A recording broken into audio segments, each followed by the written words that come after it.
We've all heard about the terrible twos, but I'm also willing to bet that you've probably experienced a mommy meltdown or two. Today I'm going to talk about 7 things that I do to help reduce those mommy meltdowns.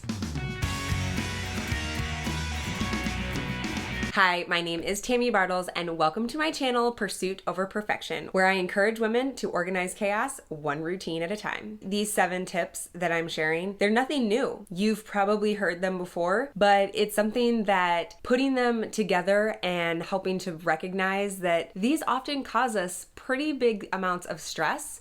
And if you can reduce the stress, the mommy meltdowns will probably also reduce as well. So, number 1.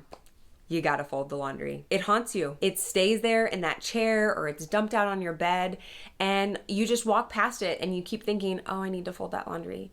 Oh, I need to fold that laundry. Then just go do it. You have to take that action. Set a timer for 5 minutes. I bet you're gonna get probably close to that whole laundry folded. If not, 10 minutes will do it. I've set my timer so many times and it's actually kind of a game. You want to see how fast you can do it. It's just little things. Take the mundane things and make them more fun. What works for you isn't going to work for everyone. So like I do the laundry all in one day and then I fold all of it and I put it all away. Yeah, I'm a stay-at-home mom. I have the time and the capability of doing that. But at the same time, for me to fold 4 loads of laundry, it takes me about 20-30 minutes. If you set aside that time in the evening, you could crank it out. And it's just a matter of prioritizing it and knowing that you can make changes and it will give you so much more peace. To have it from beginning to end, you need to do that full load of laundry. Wash, dry, fold, and put away. I promise it helps to reduce that stress, which is going to reduce those mommy meltdowns. Number 2, empty the dishwasher. Now, I am going to say I am very blessed. I have a dishwasher. I do not know what I would do without one. Dishwashing is probably my least favorite chore out of the entire household. I know that sounds so silly. I didn't even have to wash dishes a ton as a kid, so I don't really understand why I dislike it so much. It's just something that I don't enjoy for those of you that do not have one. It goes with the same concept. Wash your dishes or run the dishwasher every day. Empty the dishwasher, put away your dishes every day. We all know that a messy kitchen, it's not ever a place of peace. The kitchen is where everything happens with your family. So why not keep it as peaceful as possible? Don't have dirty dishes in the sink and clean ones in the dishwasher. Empty the dishwasher, and then it'll also be able to apply that one-touch rule. When you're done with a plate at the kitchen table, don't just set it in the sink. Put it directly into the dishwasher because guess what? The dishes are already put away. I promise, a tidy kitchen, it makes a difference. Number 3, meal planning. If you are anything like me, a while back, I used to think that meal planning meant that you went to Pinterest and you picked out these extravagant meals and you had something fancy all the time.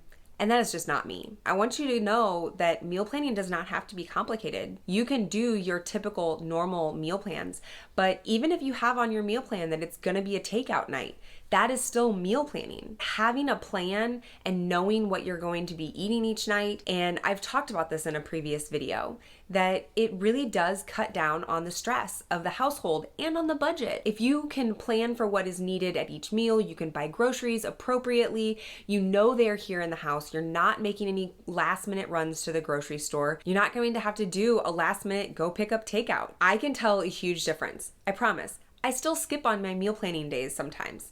It happens. Come back from a trip, I'm out of my routine, I forget to meal plan for the day, the next week, it's like a scramble. Every night I'm like, what are we gonna have? What do we have in this house? I don't know what I can make. And that is a big difference from knowing that each day I can look at my planner and know, oh, this is what I've got planned for dinner tonight. And in all reality, a lot of times I'm looking at it the night before so that if there's something in the freezer, you got to get it out of the freezer. The other part about meal planning though is buying exactly the groceries that you need. Today's world is craziness. Groceries are skyrocketing. You don't want food to go to waste. I don't love to cook, but I do enjoy having a meal plan. It actually allows me to cook less. I can plan for a larger meal to have some leftovers for a night. We plan for a pizza night every week. Go back and watch the meal planning video from a couple of weeks ago. I promise that it might shed some light on simplifying the meal plan for you and your family. Number 4, getting moving. Yep, I'm talking about it again. I have talked about before in previous videos the importance of getting moving, staying active, and that it really is something that's going to decrease your stress. It's not just about getting physically fit. Not only does it increase endorphins, but it also spurs your creativity. As much as you might think it's going to exhaust you more, but it actually will provide you more energy to get you through the day, as well as a better night's sleep. I have not ever struggled with this, but I know that I have plenty of mom friends that have struggled with insomnia, and getting moving and getting active is something that is going to help that. Here's the thing, don't overthink it. It can be a quick walk. It could be a quick workout that you search 10-minute easy workout on YouTube. Don't overthink it. Press play, do the 10-minute workout, and move on with your day. But I promise you that you will see improvement and that the mommy meltdowns won't happen quite as often if you're at least getting your body moving. If you want more information on the type of programs that I do and what keeps me moving and consistent, then feel free to send me an email. I'm happy to talk more with you about that. That goes right into number 5, because I'm talking about consistency, is routines and habits. You have to create some. You have to figure out what is it that you need and want to be doing on a regular basis. Is it getting moving? Is it folding the laundry? Is it doing the dishes? You've got to create some habits, and those take time. You have to build up those muscles on repeating the action day after day after day. I've talked about habit stacking before, but at the same time, you do have to start small. When you're creating new habits, you want to start out with just one. So while there are 7 things that you can do, I am not by any means suggesting to start doing these all 7 at the same time. You'll get overwhelmed, you'll feel like you can't keep up, and you'll likely stop. And then you'll just be even more overwhelmed because you'll just feel like you've failed, even though honestly, you made such big leaps in the right direction. Life is not always about a linear path. We're often going up and down and back and forward, and that's okay. That's life. Every challenge that's coming our way, we are growing stronger. Another thing about routines is, again, I've talked about this before, but so many people get hung up on thinking routines need to be rigid and or that they're just a very finite time that you have to complete them. And that's not the case. Routines are just something that you can do consistently over and over again, and that they have become something that's almost second nature. So really, it's a habit becomes a routine, and that you kind of know. You wake up in the morning and maybe you go straight to get your coffee. Well, that's a routine. So tack something onto that and empty the dishwasher while you're making your coffee, or fold the load of laundry while you're drinking your first cup of coffee. Read your Bible while you're doing your cup of coffee. Tag something onto it, and that's how you can create those habit stacking, and the routines will come into play. Number 6 is the importance of a brain dump. I have also done a previous video on this, and it's just something that it needs to be not perfect. And I know as a recovering perfectionist, that's really hard. I want this like perfect list and it all to be organized, but a brain dump is not meant to be that. A brain dump is just exactly that. Anything that pops into your head, put it down on paper. If you have kids and they're anything like mine, they like to talk and they like to ask a lot of questions. We only have so much space in our brain.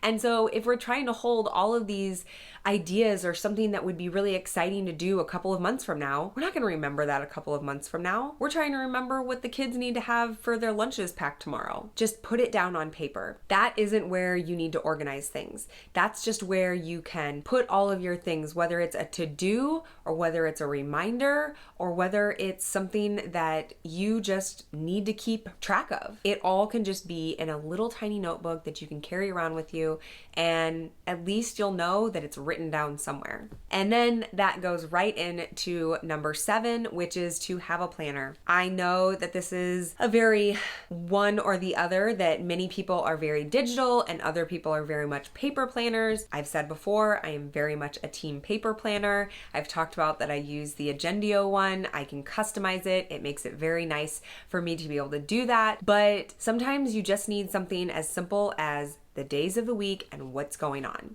It helps to lessen that load for you to remember what's going on tonight, who needs to be where, what time is that game, which field is it at? I mean, we're trying to remember all of these things, and if it's just down on paper and have that schedule in front of you, it's going to simplify the day and going to make sure that you aren't overwhelmed at all times. This is where you can take that brain dump, and if it's a reminder for an activity that's happening a couple months from now, put it on the calendar for that week. If it is something that you need for your grocery list, maybe you have a section in the planner that is a continual running grocery list. You also can use the planner to help you with that list of 3 for the day. We all want to have that feeling of productivity. So pick the 3 things that are most important for that day. I love using a hourly planner, and it allows me to see the open space that I have in my calendar. So then you can take that brain dump and put in what are the items that are the most important things to get done. Do I have time to do those today?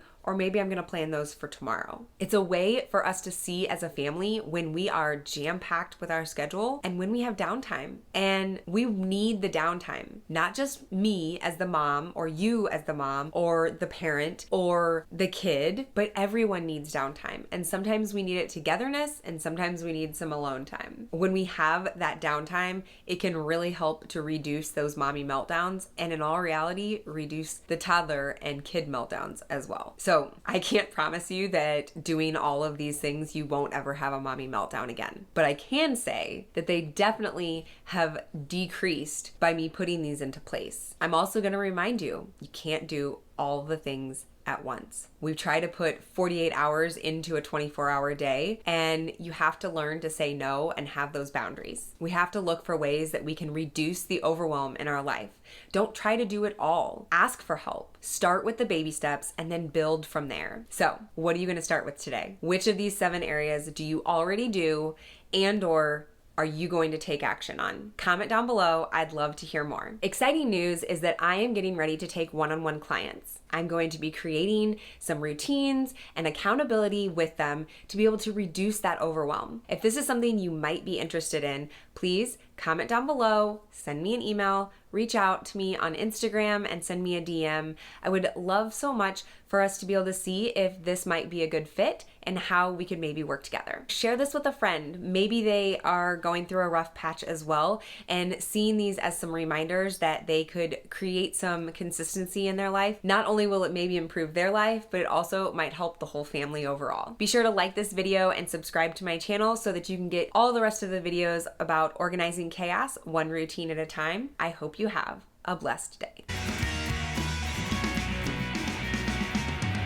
You're removable. What? In and out of us? Oh my gosh.